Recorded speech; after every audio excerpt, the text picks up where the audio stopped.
María, ¿cómo Hola, estás? buenas tardes, bien. Bienvenida a Y si digo que sí. Antes de que comencemos, te voy a pedir que te presentes tú. Dinos quién eres. Soy María y pues eso, con muchas, es difícil con ese nombre, ¿verdad? Dice María, ¿qué? Es María Secas, no Eres soy María. María ya, sí. ¿A qué te Y dedicas, María? pues soy traductora, soy intérprete, soy mamá, soy esposa, pero, de todo un poco. ¿Dónde Pero trabajas más que nada, actualmente? sí, trabajo soy directora ahora mismo de la Oficina de Traducción e Interpretación de la Universidad de Texas del Valle Río Grande Ujú, y llevo 4 años y medio, ujú. 4 años y medio en ese puesto, pero pues antes de eso años y años de traducción, interpretación, no tanto interpretación más desde que estoy en la universidad, pero sí, dedicada a esta profesión. Para los que no sepan, dinos cuál es la diferencia entre traducción e interpretación, porque no todo el mundo sabe. No, es cierto. Bueno, traducción es traducción, todo el mundo entiende traducción como las dos cosas, ¿verdad? Pero la diferencia es que traducción sería escrito, cuando traduces te dan un texto en un idioma, lo traduces a otro idioma. En mi caso, los idiomas de trabajo son el inglés y el español. Y luego interpretación es traducción hablada. Es decir, puede ser simultánea, que es a la vez, donde la persona está hablando y vas traduciendo más o menos simultáneo, o puede ser consecutiva, que sería como tipo entrevista, cuando alguien hace una pregunta, por ejemplo, se traduce la pregunta, el entrevistado contesta, se traduce la respuesta, etc.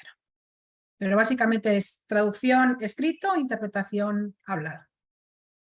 ¿Y tú haces este trabajo del inglés al español y del español al inglés? Correcto, sí, ese es el idioma que trabajamos en la oficina. Oye, ahora vamos a explicarle al público cómo nos conocemos tú y yo. Pues nos conocemos de la universidad precisamente cuando era en 2012-2013, que era UTV, la Universidad de Texas en Brownsville. Éramos alumnas yo era del programa de maestría y tú del programa de certificado de posgrado y nos tocaron algunas clases juntas y ahí nos conocimos. No en virtualmente, porque no fue en persona hasta después. Sí, nos habíamos mudado allá, mi esposo acababa de conseguir su primer trabajo después de acabar el doctorado en la Universidad de Texas en Brownsville. Y entonces nos mudamos con nuestra hija chiquita, Maya, y un día caminando por ahí por los pasillos vi que había un programa que era para estudiar traducción, era un certificado y era todo completamente en línea. Y yo dije, ay, esto sí lo puedo hacer. Mientras Maya se duerme la siesta, igual y me lo puedo echar. Y entonces entré al programa y bueno, rápidamente en las clases pude darme cuenta de quién era una buenaza que se llama María y nos empezamos a hacer amigas. Y luego, ¿qué pasó, María? ¿Cuándo nos conocimos en persona? ¿Cuándo qué? Como al año que nos daban unos premios a los alumnos de los diferentes programas académicos y en el de traducción daban dos, uno a la maestría y otro al certificado de posgrado. Y pues a ti te dieron el del certificado y a Y mí a me ti te dieron el de dieron la el de maestría. maestría. Ajá, y ahí fue donde nos conocimos en persona, porque yo en aquel entonces vivía en San Antonio, entonces bajamos con mi familia desde San Antonio para el premio. Y por ahí tenemos pruebas gráficas, ¿verdad? De Sí, habernos conocido, ¿verdad? Yo sí, todavía les tengo, vamos. sí, la foto con la rectora en aquel entonces, la doctora Julieta García, no me acuerdo quién fue que nos lo entregó el premio, pero sí, ahí nos conocimos en persona. Y ha sido la única vez que nos hemos visto en persona, de hecho. Sí, muchísimos años, María, muchísimos años sin Casi 10, vernos. va a ser 10 años, 10 años el año que viene. No sé si lo que hicimos juntas tiene que ver con lo que escogiste para hablar el día de hoy. ¿Sí o no? Un poquito, porque ese sería como el Pero primer. entonces lo dejamos para eso. Bueno, entonces ahora vamos a pasar a lo mero bueno del programa, que es, yo te pedí que pensaras en una situación, un momento, una etapa de tu vida en la que dijiste, y si digo que sí, te atreviste a hacer algo. Y Pues- después, al final, antes de que acabemos, vamos a explorar si tienes algún no interesante en tu vida que dijiste, no, aquí merece decir no. Entonces, el Bueno, piso es pues tuyo, María. como estabas diciendo, si tenía algo que ver desde que nos conocimos, pues a partir de ese encuentro, bueno, yo creo que ya, aunque no nos hubiéramos conocido en persona, pues ya andábamos encaminadas para quizás trabajar, colaborar juntas, y el primer sí sería pues la solicitud que vino de ti. Tú me dijiste, me hiciste una propuesta un poquito indecente. No, no indecente, sino María, loca. aclara, por favor. Fue un poco inconsciente, no indecente, inconsciente más bien, porque no sabíamos en lo que nos estábamos metiendo, ¿sí o no? Ajá. ¿Qué fue? Pues a ti te propusieron traducir un libro de antropología sobre mineralogía, etcétera. Y yo sé tanto de antropología, o sabía en aquel entonces tanto de antropología como de mineralogía, cero. Pero lo que sí sabemos es traducir, ¿verdad? Y entonces tú me propusiste bueno, a ti te propusieron el libro y tú me propusiste a mí traducirlo juntas, y eso es lo que hicimos durante unos cuantos meses de sangre, sudor y lágrimas. Sí.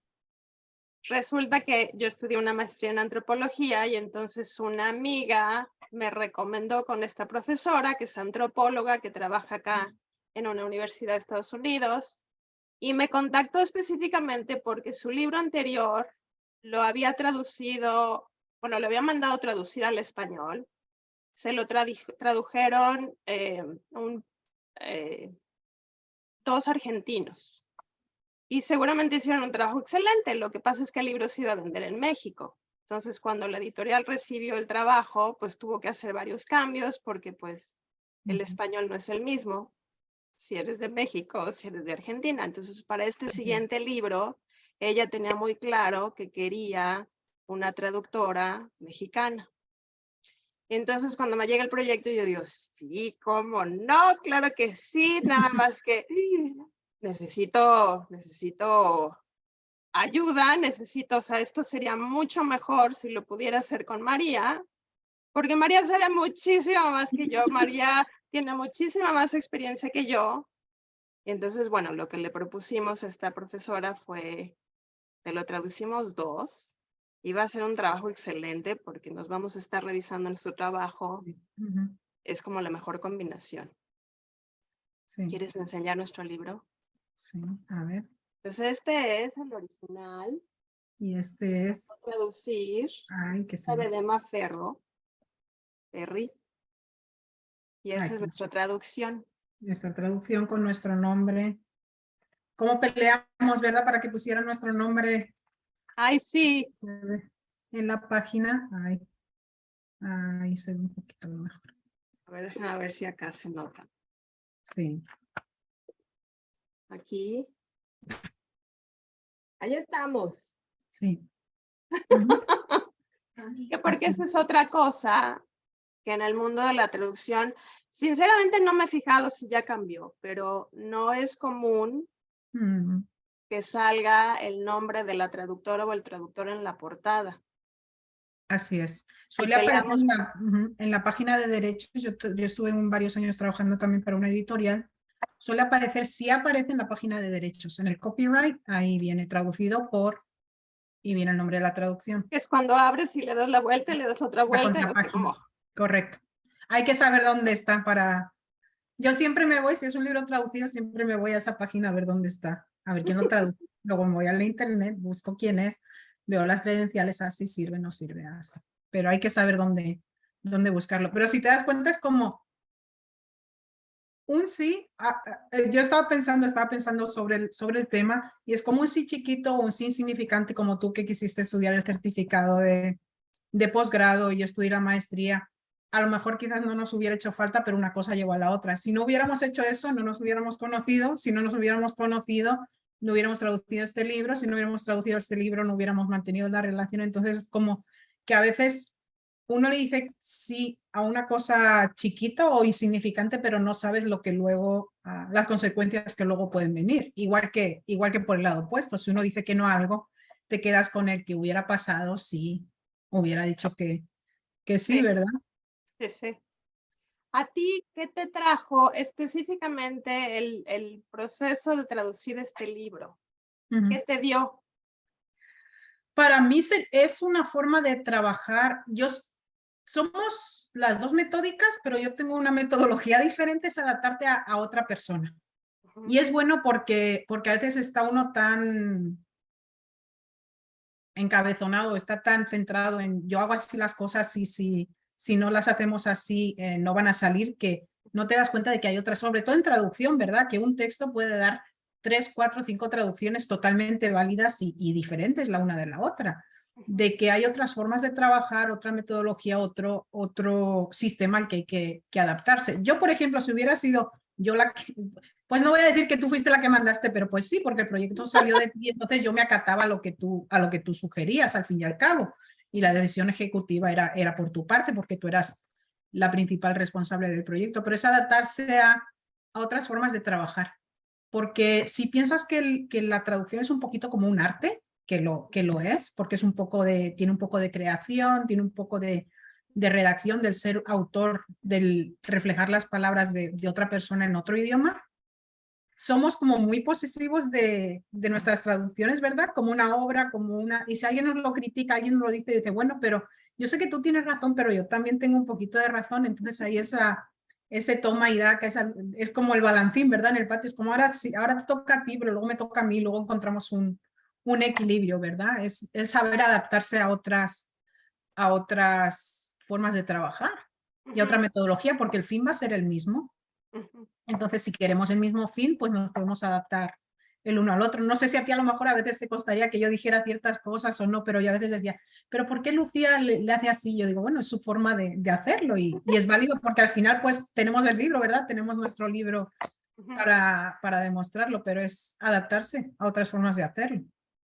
¿Es algo que de alguna manera te ayudó en el trabajo actual que tienes? Sí, porque siempre, igual que hay que saber cómo, cuándo aceptar que uno está equivocado o que no eres del todo correcto, que bueno, hay dos opciones, pues vamos a elegir opción A en vez de opción B, que es la mía, es el aprender a justificar tus decisiones, que eso creo que es algo que también lo trabajamos mucho en las clases de la maestría, en las clases en la universidad, porque por lo mismo de que tú puedes tener la razón y yo también, pero dime por qué tienes la razón. No puedes decir porque sí y ya, o porque lo digo yo y basta. Tienes que justificarlo, tienes que apoyarlo y a veces con esas pruebas o ese apoyo dices, oh, pues tiene razón. Porque incluso a veces piensas, ¿por qué no se me ocurrió esto a mí? Porque pues tiene más razón de lo que yo, aunque no estuviera un equivocado, alguien tiene más razón de lo que tú tenías. Es el saber apoyar esas decisiones que tú tomas y sobre todo el hacerlo de una forma diplomática, porque a veces hay gente, el idioma es una cosa muy personal, si lo tomamos como idioma o como arte que estábamos diciendo ahora, y la gente se lo toma muy a pecho cuando le dices algo. Sí. Porque es que me estás diciendo que no hablo bien, me estás diciendo que no conozco si esta es la lengua con la que yo nací, y entonces hay que saber ser muy, muy diplomático y decir las cosas bien para que no haya ofensas y no haya malentendidos. Y es el saber aceptar esas críticas. Es como, si quieres ser crítico con alguien, también tienes, donde las dan las tomas. Entonces, si vas a dar crítica, tienes que saber aceptar la crítica. Y a la vez estar seguro en lo que tú crees y en las decisiones que has tomado. Porque si no te empiezas a cuestionar de todo y dices, bueno, esto me están diciendo que no, pues si me he equivocado en esto, ¿en qué no me habré equivocado? Y empiezas, no puedes, te tienes que poner cierto límite de hasta aquí nomás. Pues así quedó, porque yo estoy segura de que ahora volvemos y agarramos el libro otra vez y habría cosas que nos quedaríamos las dos, tanto tú como yo. ¿Por qué así? ¿Por qué lo hicimos así? O lo ves una segunda vez y dices, pero bueno, en ese momento era la decisión correcta y en eso estuvimos de acuerdo. Ahora quizás estaríamos de acuerdo en otra cosa. Porque además te acuerdas que hubo un último proceso, una vez que acabamos, o sea, íbamos acabando partes del libro, se las íbamos mandando a Elizabeth, y luego, ya que tuvimos todo el manuscrito, lo tuvimos que mandar al editorial, y no me acuerdo si fue uno o dos traductores de México, lo revisaron y nos mandaron una tabla con cosas que cuestionaban. Y tú y yo tuvimos que hacer ¿qué?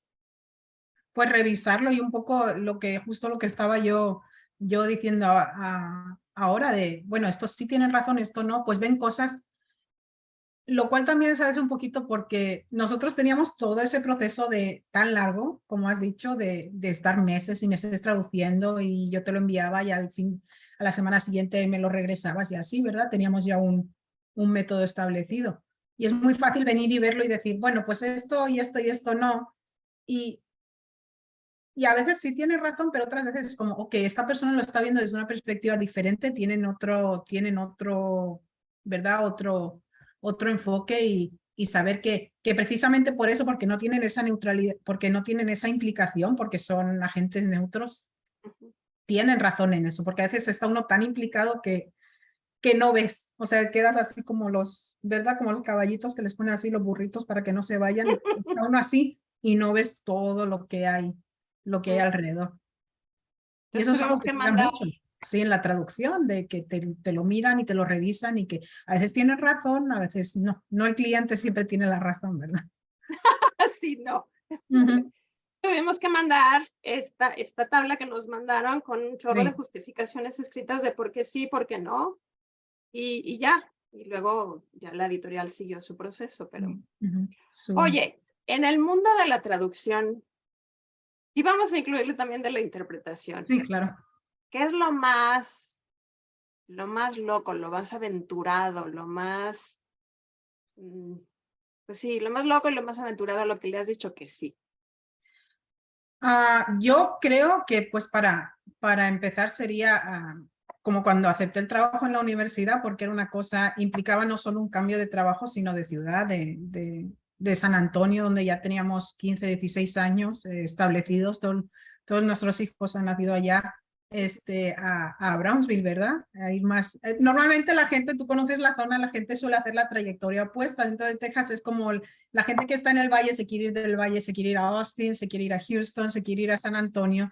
Entonces mucha gente decía, pues bienvenida al valle, ¿de dónde? De San Antonio. Y era como, si estás en San Antonio, ¿para qué te vienes al valle, no? Pero es una oportunidad que en San Antonio yo creo que nunca la hubiera tenido y es el no conformarse, es como,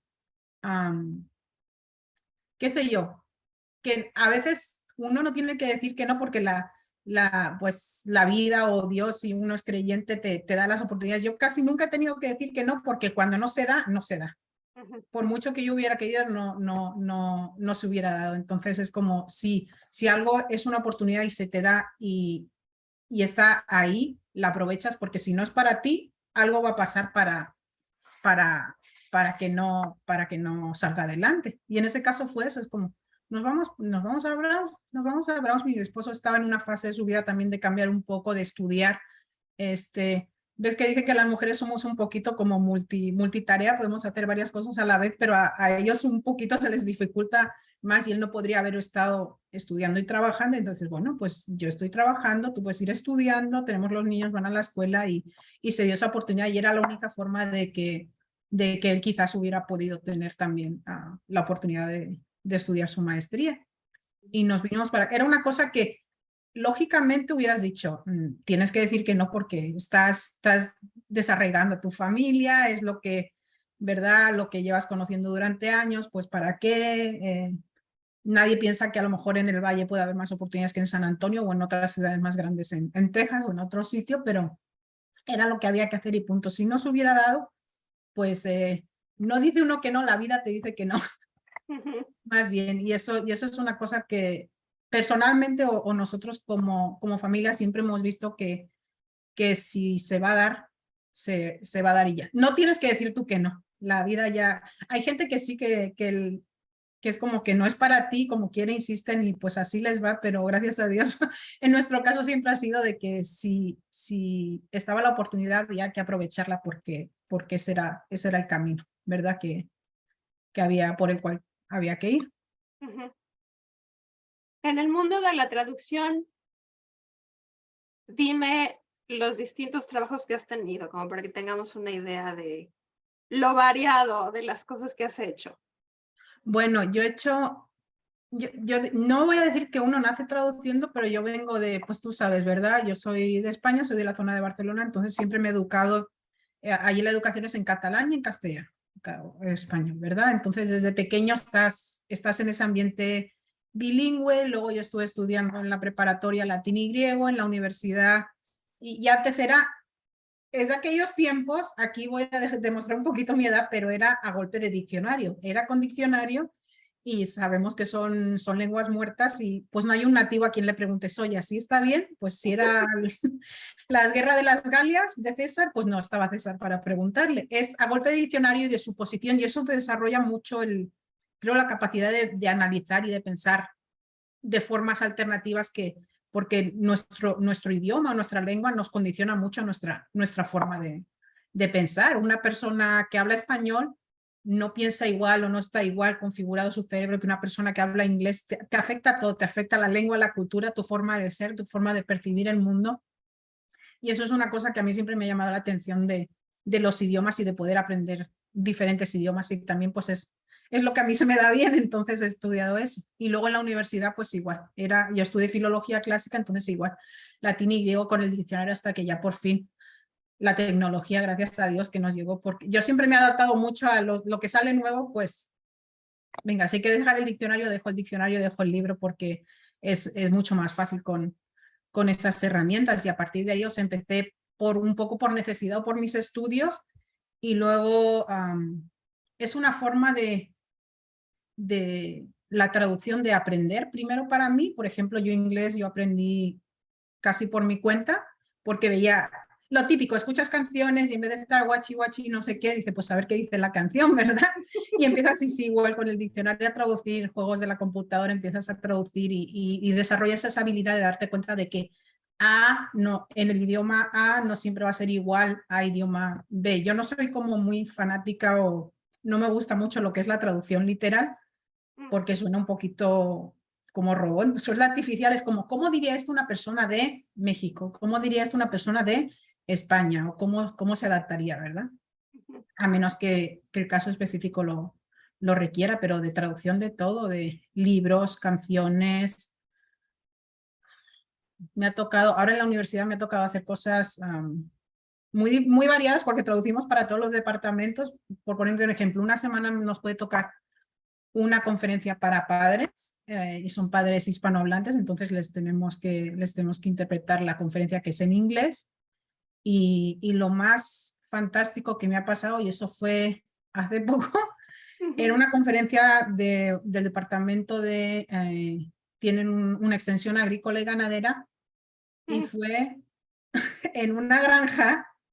Estaban explicando cómo se destazan los pollos, cómo se sacrifican y no sé, y yo tenía que estar interpretando, el pollo así pobrecito en sus últimas y tengo fotos de eso y tengo la imagen del pollo en mi mente, o sea, yo ya te puedo decir cómo se destaza el pollo, cómo se le quitan las plumas, cómo se hace desde eso hasta traducir un contrato de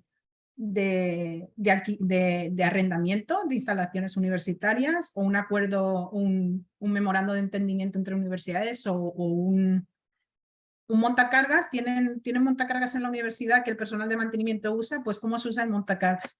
Me encanta porque haces un poquito de todo y sabes cosas que otra persona no tiene acceso y es conocimiento, dices, bueno, un poco inútil, pues nunca uno sabe cuándo te puede tocar, ¿verdad? Es un poquito el traductor y el intérprete como intérprete, como actor, porque estás desempeñando un papel que de otra manera no. Eres el abogado, eres el doctor, eres el profesor, eres el maestro, eres el médico, eres la persona que está, ¿verdad? Que está representando esas palabras en otro idioma. Y tienes acceso a conocimiento que de otra forma pues no tendrías. A mí me encanta aprender, aunque sea de cosas que ni cuenta, pues como, ¿verdad? El libro que era antropología, pero pues todo el campo, ¿te acuerdas toda la investigación que tuvimos que hacer sobre terminología de minerales, que si ahora iban a la feria de Tucson y que si ahora iban a no sé qué y que cómo se decía esto y cómo se decía lo otro? Y no era el tema del libro porque no era terminología antropológica, pero era necesario para desarrollar ese trabajo. Y a mí eso pues me encanta. ¿Dirías que ser curiosa es un elemento que debe tener una persona que se dedica a la traducción. Sin duda, porque si no tienes esa curiosidad, puedes hacerlo bien, o sea, puedes ser un buen traductor a lo mejor sin esa curiosidad, pero eso no te va a alcanzar para... Vas a estar muy limitado, vas a estar muy limitado en lo que puedes hacer. Y sobre todo si quieres tener esa... Yo creo que eso es algo que tú y yo compartimos por lo que hemos trabajado juntas de querer hacer las cosas bien hechas, ¿verdad? Y de pensar, si no he llegado a lo máximo, no ha sido por falta de ganas o por desconocimiento, me he esforzado todo lo que he podido y esto es el mejor producto que he podido entregar en ese momento. Sí, no creo que es una profesión para personas conformistas, porque tienes que saber de todo. Yo he hablado con compañeros, no he tenido el gusto, pero he hablado con compañeros que son intérpretes en tribunales que han tenido que ir a juicios y traducir y piensas, es en la corte, entonces te va a tocar terminología jurídica, un registro muy elevado, va a ser todo que si señor juez, su señoría, hacemos saber toda esa terminología, pero luego si estás interpretando y es testimonio de la defensa de uno de los testigos, que es una persona que está hablando sobre, qué sé yo, que es criminal, y es un registro bajo y va a tener jerga de la calle y todo eso, no puedes pensar, bueno, ahí no te sirve nada de lo que aprendiste de toda esa terminología jurídica, va a ser de la calle. Yo a veces he aprendido, ¿sabes con qué he aprendido terminología de esa clase? En las novelas. Y yo no soy de ver novelas, pero a veces hay cosas que las he aprendido porque usan a veces, pues ya sabes, sí. Y nunca he visto un capítulo de eso, pero digamos El Señor de los Cielos o estas últimas de Narcos o estas cosas que han salido. Ahí manejan terminología que dices, bueno, yo no sé cómo se dirá esto en inglés, pero ya sé cómo se dice en español y si me sale, lo puedo traducir, porque si estás en ese campo de la interpretación, te puede salir tanto terminología jurídica de registro alto como jerga de la calle. Explícanos eso del registro Aldo. ¿Qué es eso de los registros? Bueno, pues el registro sería un poco el nivel con el que está hablando la persona o con el que está escrito un texto, por ejemplo, si es un contrato, cualquier tipo de contrato, digamos, aunque sea un contrato de arrendamiento, como estaba diciendo hace poco. Eso va a tener ciertas pautas, ciertas fórmulas que el lenguaje jurídico es como muy formulaico. Son cosas establecidas y tienes que saber si esta fórmula es en inglés así, cuál es la correspondiente en español, etcétera, o cuáles son las equivalencias, porque son al fin y al cabo sistemas legales jurídicos diferentes. Y es ese tipo de se hace saber o como en inglés, como cuando dicen esas palabras tan largas que solo las usa uno en here and under y therefore no sé cuántas y que son palabras así que solo las ves en textos jurídicos. ¿Cómo se dice eso en español? Eso sería un registro alto o algo especializado si es, qué sé yo. Eso que no se lee nunca nadie, que son las instrucciones de los medicamentos, ¿verdad? Que son así largos y en la letra chiquitita que no se ve. Eso es terminología especializada, eso es un registro alto porque no es lo que uno maneja a diario. Y luego tienes jergas, puede haber una jerga especializada, qué sé yo, estamos hablando del mundo criminal, los criminales que tienen sus nombres, por ejemplo, para las drogas, para la policía, no van a decir que viene la policía, van a decir que vienen ahora no se me ocurre ninguna palabra, pero sí más o menos, ¿verdad? O si tú eres, por ejemplo, del deporte, sabes que cada deporte tiene su jerga, ahora que están con el mundial, por ejemplo, que si esto no sé qué, tienen sus nombres normales de los jugadores o de ciertas jugadas, pero luego que si el hat-trick, que si el no sé qué, que si el penalti, que si el corner, que si el fuera de juego. Eso es terminología especializada de eso y hay ciertos niveles de qué es lo que una persona de la calle que no tiene ese conocimiento, por ejemplo, si nunca has estado en un juzgado en tu vida o has estado en una causa judicial, no vas a conocer ese tipo de terminología. Si nunca te ha tocado leer un contrato de arrendamiento, no vas a estar familiarizado con eso. Esos son los diferentes registros y niveles del lenguaje. Oye, y ahorita que hablabas de la gente que trabaja en la intérprete en los juzgados, y que es algo que también puede ser como un malentendido de la interpretación, ¿qué tanto se permite o no se permite que le metas tú de tu cosecha a la traducción de algo que te está afectando emocionalmente o que quieres como corregir o que quieres como ayudar a la persona. No, eso Cuéntanos, no, ¿cuáles son las reglas de o sea, eso? por el código ético, tanto en interpretación jurídica como médica, tiene que ser tal cual. Tal cual se traduce, tal cual, o sea, tal cual lo expresa la persona, tal cual se interpreta. Por ejemplo, estamos hablando de niveles. Si tú estás en una interpretación médica y el doctor dice en español, se está dirigiendo al paciente, tiene una cardiopatía aguda, grave, y una persona normalmente en español no conoce la palabra cardiopatía. Tú no puedes traducir eso a inglés como diciendo como heart disease, porque una enfermedad del corazón, por ejemplo, en español todo el mundo lo entiende, pero una cardiopatía no, entonces tienes que adaptarte. Si el doctor o a veces te piden, no, yo voy a hablar así, pero tú tradúcelo como si fuera, eso nos ha pasado a veces en traducciones. En inglés está así, pero tradúcelo a nivel 4º grado. Perdona, si en inglés no está a nivel 4º grado, yo no lo puedo traducir a español a nivel 4º grado. Y eso es también un prejuicio o una falsa idea de que el conocimiento o desconocimiento de un u otro idioma implica un cierto nivel educativo por parte del hablante, ¿verdad? Yo porque no hable inglés no quiere decir que esté menos o más educado que la persona que está hablando el otro idioma. Entonces, tiene que ser tal cual, porque de hecho yo no sé si el ejemplo clásico famoso en tribunales y que si lo buscan por internet lo pueden encontrar, es que en un caso de un juicio alguien llegó y decía que una persona estaba, y lo voy a decir así un poquito rápido, ¿verdad? Que estaba intoxicada. Y entonces la persona que tradujo, interpretó, dijo intoxicated. Y sabemos que intoxicated en inglés es una persona que está tomada, ¿verdad? Está en estado de ebriedad, pero la persona en realidad no estaba ebria, sino que estaba intoxicada, o sea, algo que le había sentado mal del estómago, tenía una comida que le había... Y en ese caso, claro, no es lo mismo que si a ti te detienen que tengas un mal de estómago, que estés en estado de ebriedad. Y eso dio lugar luego a demandas y a eso por problemas con la traducción y la interpretación. O sea, hasta ese punto. Y reflejarlo igual. A mí no me ha tocado tanto así, pero a veces, como por ejemplo, yo cuando hablo no suelo usar malas palabras. Pues no, o sea, no es porque diga, oh, yo qué tan, pero no está mi forma de hablar, ¿verdad? Yo no soy, en España precisamente le llaman tacos a las malas palabras. Un taco es una ¿Tacos? palabra fea, sí. Un taco es un swear word, una palabra así. Y entonces, sí me ha tocado interpretar cosas de que había vocabulario así un poco fuerte y no solo, aunque sea algo que yo no use, yo tengo que saber cuáles son esas palabras tanto en inglés como en español por si salen tener que interpretarlas, aunque sea algo que yo no maneje. Aunque yo no me drogue, tengo que saber cómo le llaman a las drogas.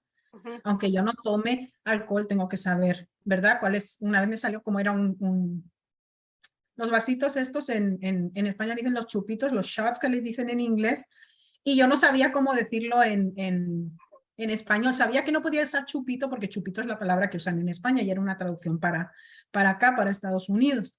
Y era buscar la palabra porque no sabía. ¿Qué pasa? Pues no tengo amigos que toman, se me dificultó un poco y al final lo arreglé de otra forma, pero tienes que ir más allá de tu zona de confort. Vas a ver cosas y vas a enfrentar cosas, no solo porque te metas en problemas jurídicamente, a veces afecta si estás en traducciones y eso me ha tocado un poquito a veces si te toca traducciones médicas o son problemas mentales o problemas físicos, a veces es muy difícil establecer esa separación de que sí, tú estás reflejando la voz del paciente o la voz del doctor, pero pues si esa persona se va a morir o tiene cáncer o esa persona tiene un problema mental muy fuerte o ha sufrido agresión física o agresión sexual, tú tienes que mantener esa neutralidad, pero como quiera no puedes evitar que te afecte como profesional porque lo estás escuchando, estás viendo a la persona y estás viendo la reacción de la persona. Entonces además tienes que tener como, Correcto. volviendo a lo de que eres una actriz, pero en muchos sentidos, tienes que ponerte en el papel de eso, pero además tienes que tener una cara como muy neutral para no Sí, estar mostrando tus emociones de lo que estás traduciendo. así es, así es.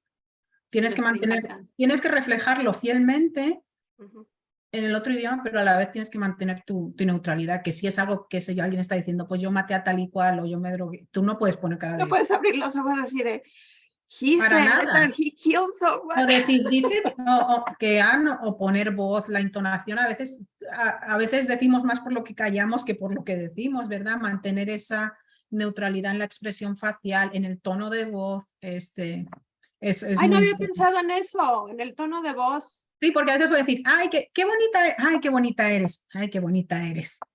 Estás diciendo lo mismo y a veces, y es algo de lo que tienes que ser consciente cuando estás traduciendo o interpretando, porque a veces parece que no, pero por escrito, en la traducción escrita también es algo que te puede influir a la hora de traducir, cómo interpretas, cómo es tu filtro que tú estás poniendo en esas palabras.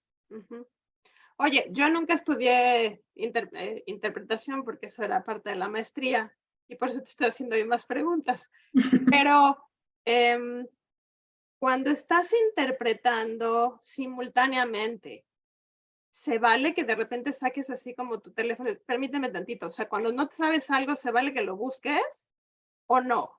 Eso sería más como de consecutiva, pero es que la verdad no da tiempo Ni no te da da tiempo tiempo. de eso. A veces si tienes suerte, si tienes un buen cliente, si es persona que ya sabe cómo funciona la interpretación, porque muchas veces no tenemos material de nada. Sabemos que el tema de la conferencia o el tema de la reunión va a ser X, B y eso es todo. Y con eso te vas. Aunque pidas, dame diapositivas, dame, si tienes un volante, dame lo que sea para un poquito establecerse. Pero no da tiempo ni de... Cuando es consecutiva, si va tomando uno notas o a veces si es simultánea, qué sé yo, números, fechas, cosas así, sí, porque el cerebro nada más. Pero es como conforme vas hablando, te vas adaptando porque no tienes tiempo de buscar. En el caso de simultánea es mejor si haces como la investigación previa que no en el momento, porque en el momento no da tiempo de nada. De buscar. Sí, pero desempeña uno sus trucos como si es una persona con la que ya has trabajado antes o su discurso, ¿verdad? Su ritmo es más pausado o usa muchas, qué sé yo, muchas palabras de relleno. Hay mucho entonces eso uno lo aprovecha para darle la vuelta a bueno. Y a veces no vas a encontrar la mejor opción, pero vas a encontrar la opción menos mala y eso es suficiente porque en el momento pues es lo que puedes hacer, pero no en el momento. A mí pocas veces me ha dado tiempo. A mí me ha dado tiempo si es una palabra que yo sé que va a volver a salir, entonces intento buscarla en un huequito. O cuando el compañero, si vamos dos, me toma el relevo, entonces yo voy buscando las cosas. O a veces, si son dos, el compañero sabe que tú estás batallando con eso porque agarras bien rápido la vibra de que aquí se trabó, aquí no, y entonces te lo escribe en un papelito y te lo enseña así, ya sabes, ¿verdad? Es como, mira, esto es la palabra que se te pasó y ya lo sabes para la siguiente vez que aparezca. Pero son trucos que con la práctica, yo por ejemplo, hasta que trabajé en la universidad, no tenía mucha práctica de interpretación, pero en verdad que, y parece de risa, pero en verdad es como que te metes en un papel. ¿Sabes? Como cuando dice que Beyoncé tiene su persona de que cuando ella es Beyoncé y cuando actúa es no sé quién, que tiene su nombre. Es un poco así, te metes en el papel y ya. Porque no sé si te pasa a ti mucho que, sobre todo cuando eres traductor, que te tratan como eres bilingüe, como un diccionario andante. Es como un diccionario con patitas. Oye, ¿cómo se dice? Sí. Tal y cual. ¿Y qué es lo primero que dice el traductor? Contexto, por favor. Porque una palabra así sola no se puede hacer. A mí eso cuando estoy interpretando no me pasa nunca. No me quedo en blanco. Y a veces es que estoy hablando, qué sé yo, con mis hijos, con mi esposo, con compañeros de trabajo. Y digo, y estoy hablando en español y de pronto no me sale la palabra en español que yo quiero, me sale en inglés nada más. Y pues la digo en inglés, pero cuando estoy trabajando, eso nunca me pasa, es como que te cambia el chip, te acostumbras y te cambia el chip. Nunca cuando estoy trabajando me ha pasado, cuando estoy así hablando de que no estoy con la presión de la interpretación, del performance, entonces es cuando no me sale. Pero digo que qué bueno, porque eso es una cosa que yo creo que cuando ya estemos viejitas, nuestro cerebro va a durar, a lo mejor si en vez de 50, 60 años, nos va a durar a lo mejor 65, porque porque estás usando partes de tu cerebro que de otra forma no estarían trabajando, yo creo. Sí, claro. Oye, ahorita me acabo de acordar de una pregunta que te iba a hacer, pero no te quería Sí. interrumpir. Explícanos qué es filología clásica, ¿era lo que habías estudiado? Filología clásica, sí, filología clásica en España por lo menos es la carrera, estudia sobre todo los idiomas, latín y griego antiguo. Bueno, yo tuve también clases de griego moderno y pasé un año en Grecia, pero es básicamente... ¿Tuviste un año en Grecia? Sí, ajá, en España, bueno, en Europa, en los países de la Unión Europea, tienen un programa de intercambio universitario que se llama Erasmus, entonces tú puedes, según los acuerdos que tenga cada universidad, por ejemplo, mi universidad tenía filología clásica, tenía un acuerdo con varias universidades en Grecia para que los estudiantes de España fueran a Grecia y viceversa, los de Grecia vinieran a España. Y entonces las materias que tú cursabas en el otro país te contaban te las convalidaban para tu titulación en tu país de origen. Y Wow. entonces ahí pasé un año con el... De hecho, mi acento en griego es mucho mejor que en inglés. Y No me fíjate, digas. llevo ya 20 años aquí. La pronunciación del griego, yo les recomiendo, miren videos en YouTube y lo que sea. La pronunciación del griego y del español es muy similar, es súper parecida. Bueno, de hecho, con el español peninsular un poco más, porque el griego tiene dos sonidos que son como la Z que tenemos en español, y eso es lo que a veces se le dificulta un poco a los hispanohablantes, a los latinos, ¿verdad? De este lado del charco.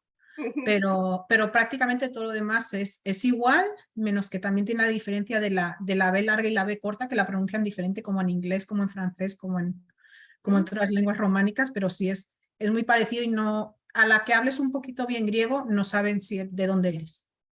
Saben que a lo mejor no eres, a mí me decían que si era de pueblo, Apojorió, que es como de pueblo, de rancho, ¿verdad? ¿Tú eres de rancho? Digo, no, soy español. Bueno, de rancho de los griegos, ¿verdad?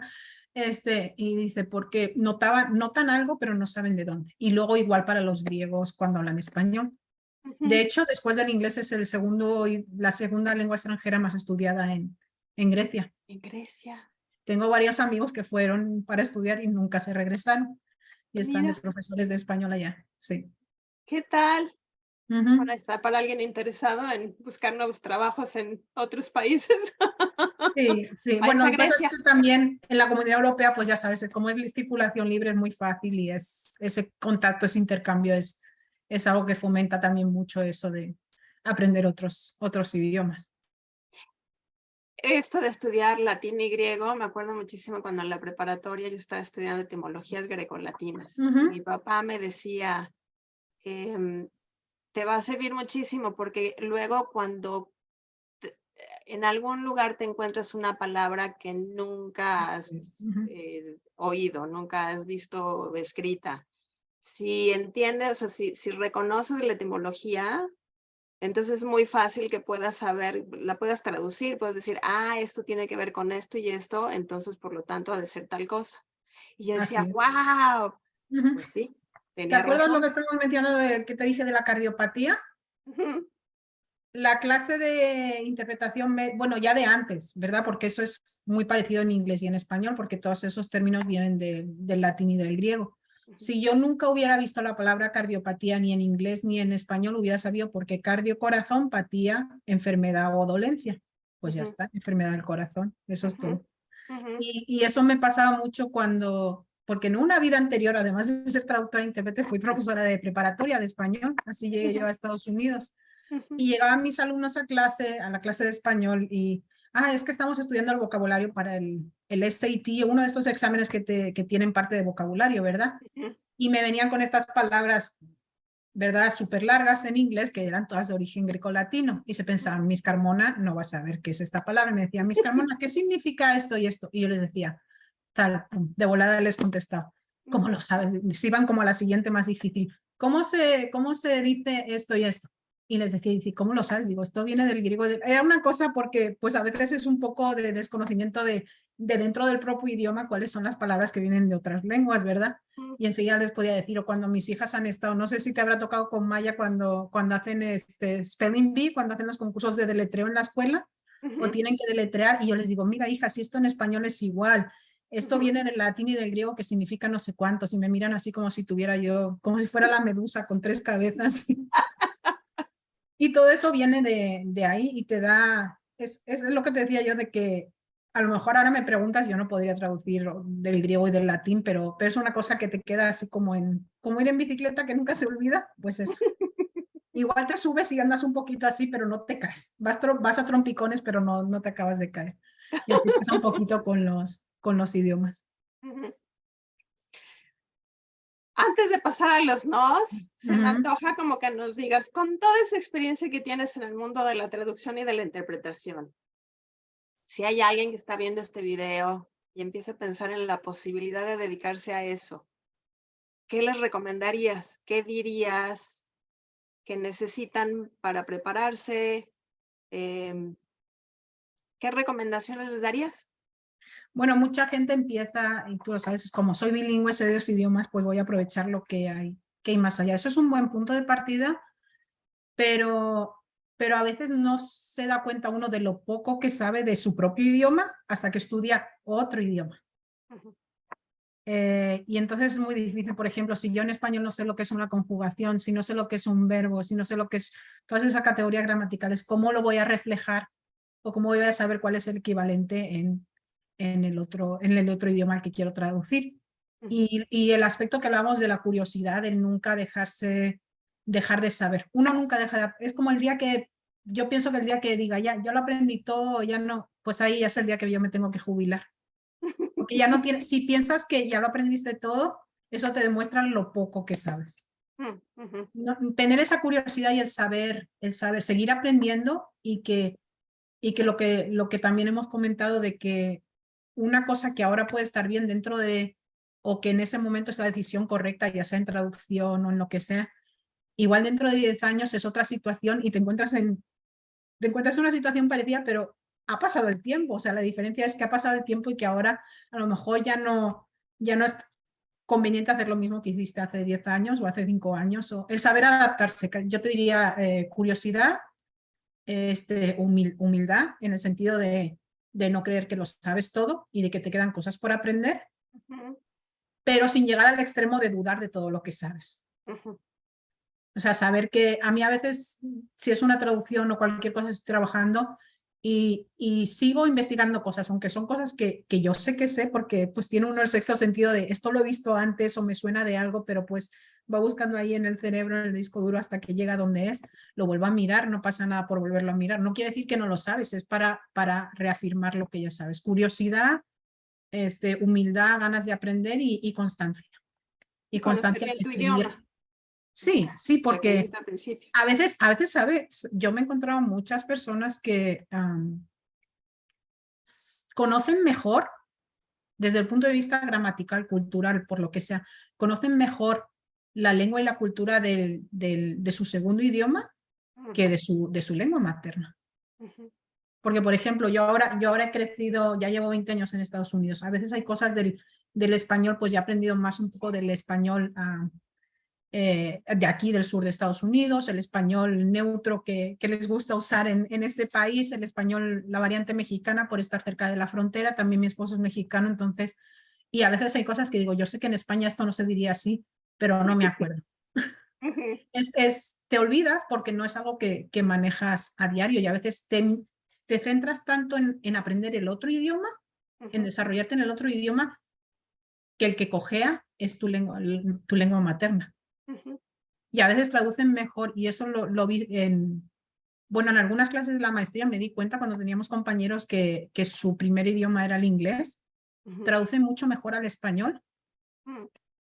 ¿Por qué? Porque no tienen esas ideas preconcebidas, no tienen esas muletillas, no tienen esas, y traducen mucho mejor que alguien que su primer, y dices, ¿cómo es posible? Y te das cuenta de por qué nos esforzamos tanto en aprender el otro idioma que lo que nos falla es nuestra lengua materna, que normalmente, como tú sabes, llega un momento en que uno a lo mejor puede hacer las dos direcciones, pero normalmente traduces de la lengua extranjera a la lengua materna. La lengua de destino siempre es tu lengua materna.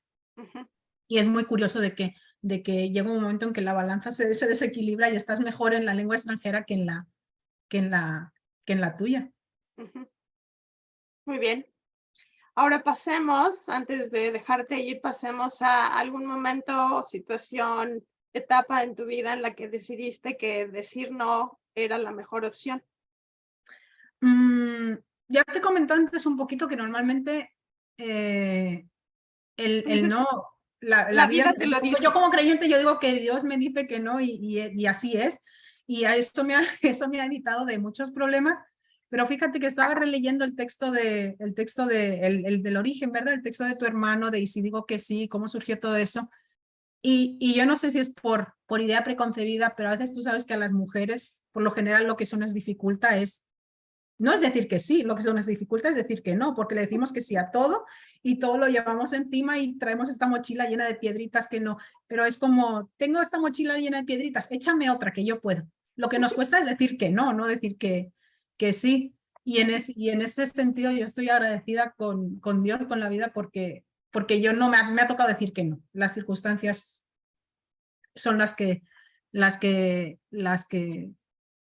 han hecho que yo tome un camino u otro. No he tenido que tomar decisión, no he tenido que como luego dar un rodeo y dar la vuelta. Es como, por aquí no es, me voy otra vez donde estaba y a ver si puedo encaminarme. No te podría decir así una decisión que yo dijera no,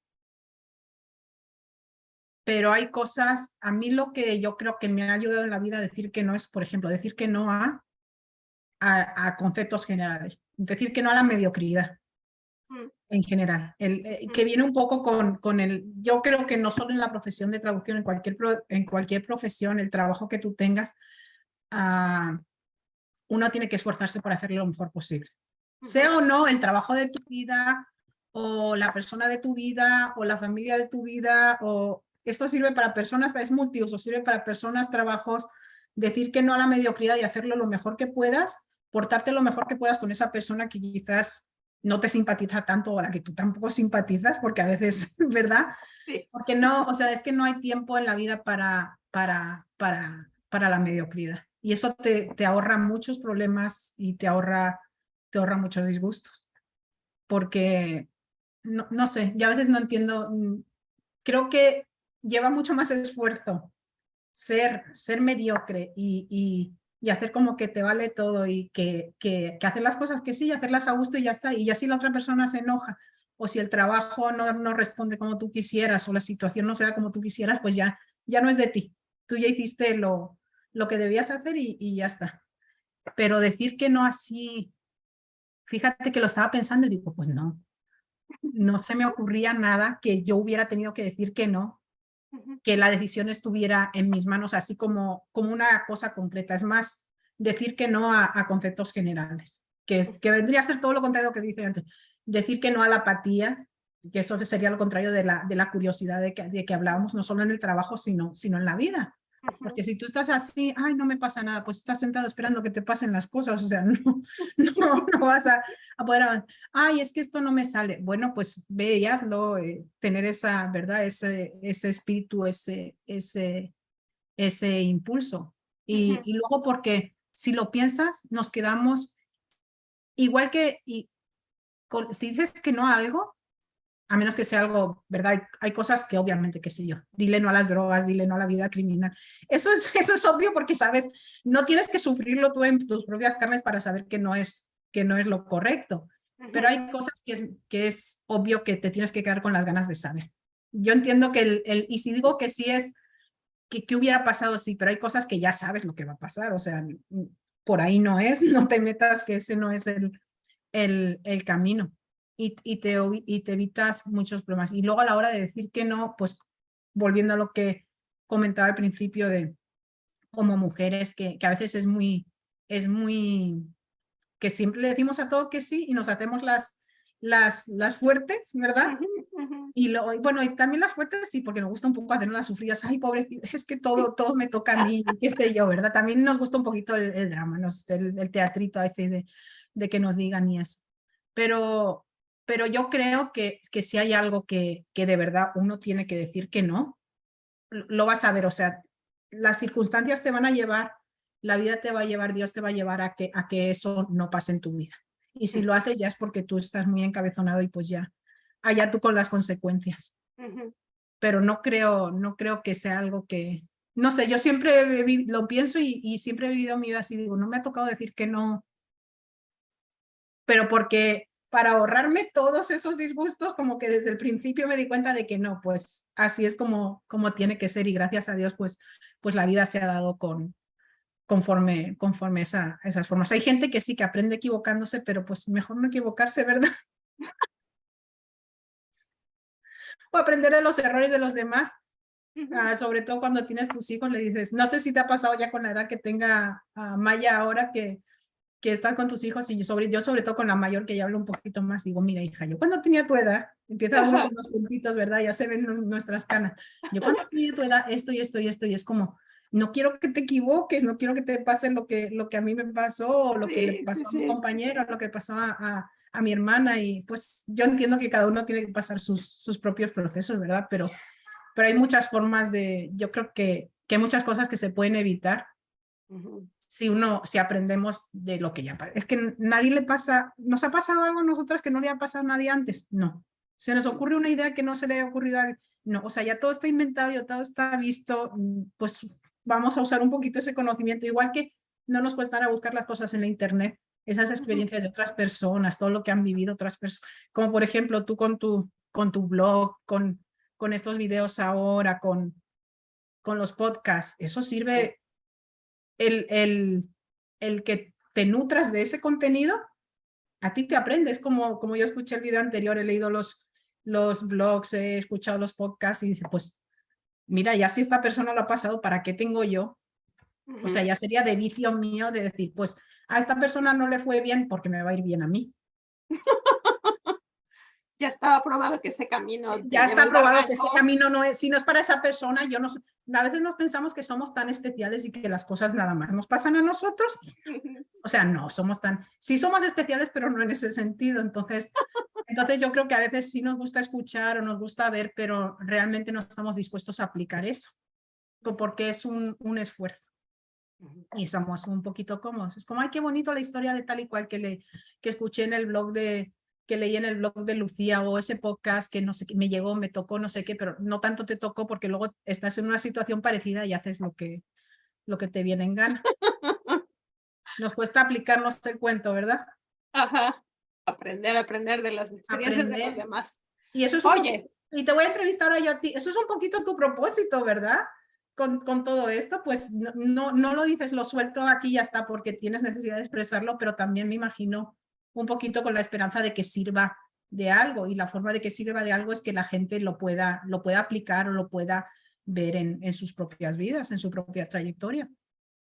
Sí, porque a mí me gusta mucho ver entrevistas, y justo lo que me pasa con las entrevistas es que, así como esa curiosidad de la que hablabas para la traducción, empiezas a aprender de otros mundos, de otras maneras de pensar, de otras experiencias, y como quiera que sea, pues vas adaptando eso a tu vida. Y justo lo que dices, o sea, si estás en una situación y de repente se te prende el foco y dices, esto se parece a lo que escuché en tal o cual entrevista, pues ya sabes si le entras o no le entras. Correcto, sí, así es.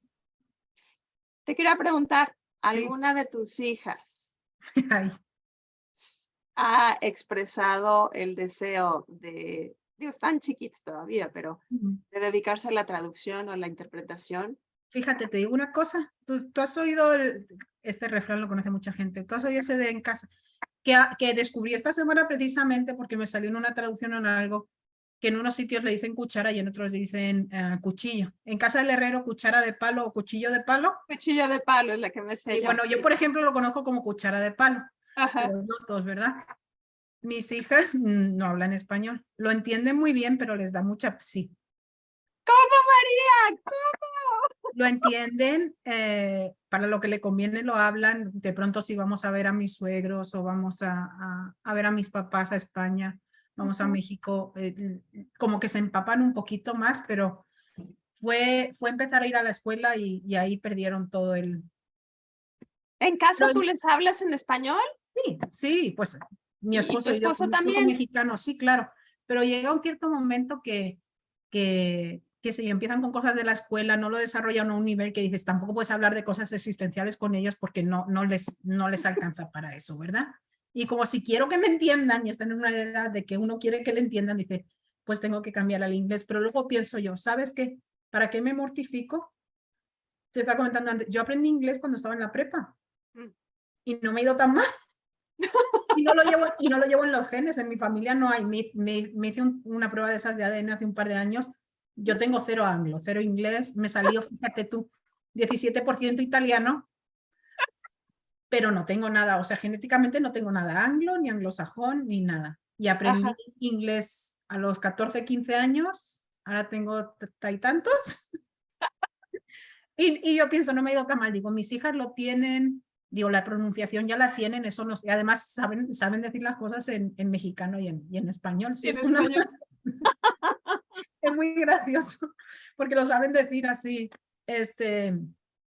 y digo yo, si me tengo que mortificar, pues sí, ay, que es mis hijas, mira, fíjate, yo soy traductora, he sido profesora de idiomas, no hablan español, digo, ya aprenderán, y si no aprenden español, aprenderán otro idioma, qué sé yo, es como que me gustaría, pues sí, pero realística, en realidad es como, ¿qué voy a hacer? ¿Ves? A eso sí le he dicho que no, digo, pues no me mortifico porque ¿para qué?